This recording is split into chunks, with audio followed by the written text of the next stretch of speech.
3 دن جناب وہاں اذان جماعت نہیں ہوئی۔ اسحاق جالوی صاحب بھی اس طرح کے واقعات بڑے مزے سے بیان کرتے ہیں۔ 3 دن تک مسجد نبوی کے اندر گھوڑے بندے رہے اور مدینہ کی حرمت پامال کی۔ 3 دن مدینہ شریف پر تباہ کیا گیا، مسجد کریم میں گھوڑے باندھے، ان کی لیڈر پیشاب ممبر اطہر پر پڑے، 3 دن مسجد نبی صلی اللہ علیہ وسلم بے اذان و نماز رہی۔ 3 دن تک مسجد نبوی میں گھوڑے باندھے وہاں پر پیشاب کرتے رہے اور مسجد نبوی میں نماز نہیں ہوئی۔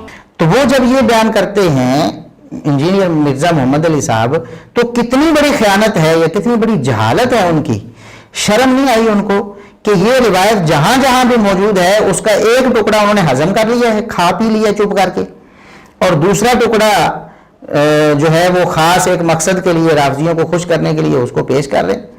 جب یہ روایت ثابت نہیں ہے تو آپ اسے پیش کیوں کرتے ہیں؟ اور اگر آپ اسے پیش کرتے ہیں تو پوری حدیث کو کیوں نہیں مانتے، پوری روایت کیوں نہیں مانتے؟ اس کی پہلی سند جو ہے وہ سنن دارمی میں موجود ہے 94 نمبر پہ۔ سعید بن مسیب سے منسوب ہے کہ وہ کہتے ہیں کہ میں جب حرہ کے دنوں میں یہ معاملات پیش آ گئے، واقعہ حرہ پیش آیا، تو مسجد میں ہی رہے وہ، کیونکہ لڑائی ہو رہی تھی، فتنہ تھا، فساد تھا، تو وہ مسجد کے اندر ہی رک گئے، اور کوئی مسجد میں نماز پڑھنے نہیں آتا تھا کیونکہ مسجد کو تو بند کیا ہوا تھا۔ اب دیکھیں سعید بن مسیب تو مسجد میں موجود ہیں، لوگوں کو انہوں نے روکا ہوا تھا ان کے بقول، یہ جو جھوٹی روایتیں پھیلانے والے ہیں ان کے بقول اہل شام نے مدینہ والوں کو روک دیا کہ مسجد نبی میں نماز نہیں پڑھنی، 3 دن نہ مسجد میں اذان ہوئی نہ اقامت ہوئی۔ اچھا، اس روایت میں کیا ہے؟ یہ سعید بن عبدالعزیز بیان کرتے ہیں، سعید بن عبدالعزیز وہ کہتے ہیں کہ جب حرہ کے دن آئے نا تو لم یؤذن فی مسجد النبی صلی اللہ علیہ وسلم ثلاثا، 3 دن مسجد نبی میں اذان ہی نہیں ہوئی، اور سعید بن مسیب جو ہے وہ مسجد نبی کے اندر ہی رہے۔ وَكَانَ لَا يَعْرِفُ وَقْتَ الصَّلَاةِ إِلَّا بِهَمْهَمَةٍ يَسْمَعُهَا مِنْ قَبْرِ النَّبِيِّ صلی اللہ علیہ وسلم۔ ان کو اذان کے وقت کا پتہ کیسے چلتا کہ نبی کریم صلی اللہ علیہ وسلم کی قبر سے انہیں آواز آ جاتی تھی، نبی پاک صلی اللہ علیہ وسلم کی سے قبر سے آواز آ جاتی تھی اذان کی، تو انہیں پتہ چلتا کہ نماز کا وقت ہو گیا تو وہ نماز پڑھ لیتے۔ اچھا جی، ہم پوچھتے ہیں نام نہاد توحید کے دعوے داروں سے، محمد علی مرزا صاحب سے بھی، کہ کیا آپ اس بات کو مانتے ہیں کہ سعید بن مسیب کو نبی پاک صلی اللہ علیہ وسلم بتاتے تھے کہ سعید نماز کا وقت ہو گیا پڑھ لو؟ تو جھوٹو جب اس بات کو نہیں مانتے ہو تو دوسرا جھوٹ کیسے مان لیتے ہو؟ سند تو ایک ہی ہے۔ اچھا، یہ سند بھی ثابت نہیں ہے۔ سعید بن عبدالعزیز التنوخی 90 ہجری میں پیدا ہوئے اور واقعہ حرہ جو ہے 63 ہجری میں پیش آیا۔ 90 ہجری میں وہ پیدا ہوئے ہیں، 63 ہجری میں یہ واقعہ پہلے پیش آ چکا ہے۔ تو اتنے سال پہلے کا واقعہ کس سے سنا ہے سعید بن عبدالعزیز نے؟ انہوں نے تو نہیں بتایا، کسی جھوٹے نے بتایا ہوگا، اس طرح کی بات گھڑی ہوگی اور انہیں پتہ ہی نہیں چلا کہ وہ جھوٹا ہے اور انہوں نے اس روایت کو آگے بیان کر دیا، تو سند منقطع ہے، روایت ثابت نہیں ہے۔ اسی طرح دوسری سند الطبقات الکبریٰ میں آتی، ابن سعد رحمۃ اللہ علیہ کی کتاب ہے الطبقات الکبریٰ، جلد 5 صفحہ 132 ہے، اس میں سند اس طرح آتی ہے کہ طلحہ بن محمد بن سعید اپنے والد محمد بن سعید سے بیان کرتے ہیں کہ کانا سعید بن المسیب ایام الحرۃ فی المسجد لم یبایع ولم یبرح وکان یصلی معهم الجمعۃ ویخرج الی العید وکان الناس یقتتلون وینتهبون وهو فی المسجد لا یبرح الا لیلا الی لیل قال فكنت اذا حانت الصلاۃ اسمع اذانا یخرج من قبل القبر۔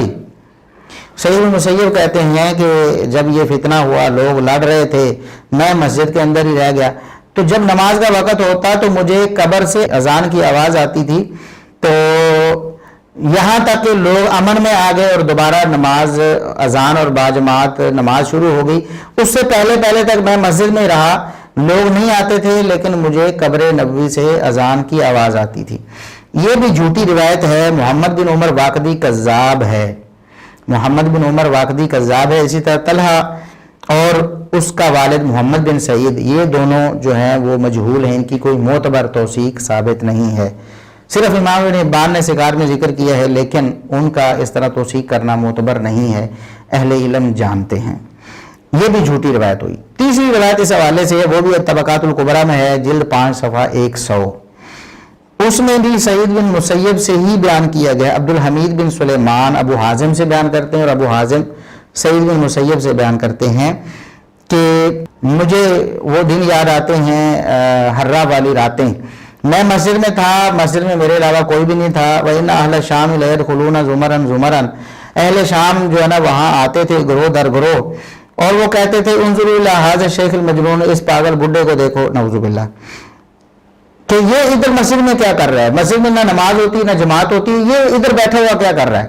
ظاہر ہے مسجد میں بیٹھنے کا مقصد تو یہ ہے کہ اذان جماعت وغیرہ, جماعت ہوتی ہے تو گھر چلا جائے, ادھر کیوں بیٹھا ہے, نعوذ باللہ, یہ انہوں نے کہا. تو وما یاتی وقت صلاۃ الا سمعت اذانا فی القبر, سید المسیب سے منسوب ہے کہ جب بھی نماز کا وقت ہوتا تو مجھے نبی صلی اللہ علیہ وسلم کی قبر سے اذان کی آواز آتی. پھر ثم تقدمت فاقمت فصلیت, تو میں آگے بڑھتا, اقامت کہتا, نماز پڑھتا. وما فی المسجد احد غیری, میرے علاوہ مسجد میں کوئی نہیں ہوتا تھا. اس میں عبد الحمید بن سلیمان ضعیف راوی ہے, عبد الحمید بن سلیمان ضعیف راوی ہے. یہ آپ نے دیکھا 3 روایتیں اس حوالے سے تھیں, 3 روایتیں تھیں, تینوں کی تین ہی جھوٹی اور ضعیف ہیں, منکر ہیں, کوئی بھی روایت ثابت نہیں ہے. اور ان تینوں روایتوں میں نبی کریم صلی اللہ علیہ وسلم کی قبر سے اذان آنے والی بات موجود ہے. کیا انجینئر مرزا صاحب اس بات کو مانتے ہیں کہ نبی کریم صلی اللہ علیہ وسلم کی قبر سے اذان, آپ صلی اللہ علیہ وسلم اذان دے کے سعید بن مسیب کو بتاتے, آپ اذان دیتے اور سعید بن مسیب وہاں نماز پڑھتے, کیا یہ مانتے ہیں؟ یا کوئی اہل حدیث عالم جو اس روایت کو سنی سنائی بیان کرتا رہا ہوگا نا. ظاہر ہے کہ اگر کسی اہل حدیث عالم نے کتاب کھول کر خود پڑھا ہوتا تو اسے پتا ہوتا کہ یہ روایت بیان کرنے سے تو میرے گلے میں یہ بھی پڑنے والی ہے بدعت, یہ ایک غلط اعتقاد پڑنے والا ہے, تو پھر وہ اسے اگر صحیح سمجھتا تو لوگوں کو بتاتا بھی کہ ہررا والے دنوں میں یہ ایک کرامت سعید بن مسیب کی ہوئی کہ نبی پاک صلی اللہ علیہ وسلم ان کے لیے اذانیں کہتے رہے.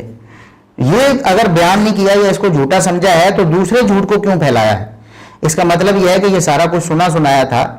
روافظ اور نیم روافظ اور اس طرح کے لوگوں نے اس طرح کی جھوٹی روایتیں لوگوں میں پھیلائیں, اور اسی طرح وہ سنی سنائی کئی باتیں بعض عالم بھی ان کو صحیح سمجھنے لگے اور آگے پھیلانے لگے, اور بعض لوگوں نے قسمیں کھا کر اس طرح کی باتیں بیان کی.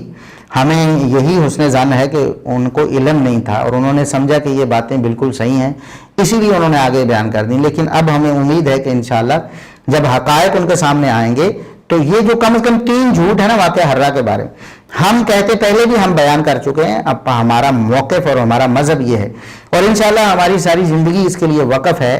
جس طرح صحابہ کرام کا ہم دفاع کرتے ہیں, اس طرح علماء اہل حدیث کا, محدثین کا, مفسرین کا ہم دفاع کرتے ہیں. اور ہمارا یہ ایک مشن ہے کہ صحابہ کرام کے بارے میں بھی اور محدثین اور اہل الحدیث علماء کے بارے میں بھی جو غلط فہمیاں لوگوں میں وہ ہم نے دور کرنی ہے انشاءاللہ.